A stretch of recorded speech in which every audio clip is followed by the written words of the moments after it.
Imagine you are the operator of a trolley car. You're barreling down the tracks at 60 miles an hour.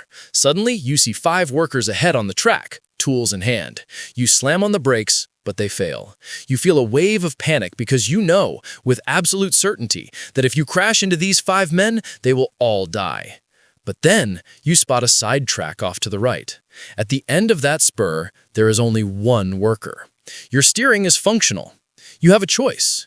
You can turn the trolley onto the side track, killing the 1 worker, but sparing the 5. So here is our first question. What is the right thing to do? What would you do? Let's take a poll. Raise your hand if you would turn the trolley. Raise your hand if you would go straight. Interesting. The vast majority of you would turn. Only a handful would go straight. Now, we need to examine why you think that is the moral choice. Let's hear from the majority. Why turn? Usually the answer is simple. It cannot be right to kill 5 people when you can save them by sacrificing only 1. It's a tragic math problem, but better 1 die so 5 can live. Does everyone agree with that logic?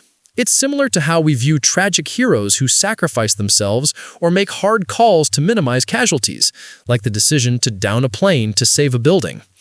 Now, let's hear from the minority. Why go straight?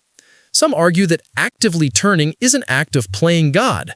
Choosing to kill a specific person to save others is a mentality that can justify terrible atrocities, like genocide, for the sake of the greater good.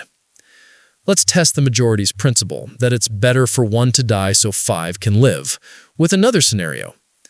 This time, you're not the driver.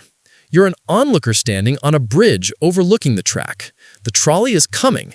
Brakes failed. 5 workers are in danger. You feel helpless until you notice a very large man standing next to you, leaning over the railing. You realize that if you gave him a heavy shove, he would fall onto the track. His bulk is sufficient to stop the trolley. He would die, but the 5 workers would be saved.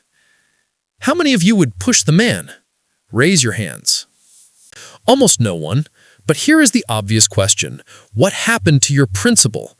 Just moments ago, you endorsed the idea that it is better to sacrifice 1 to save 5. Why does the method matter?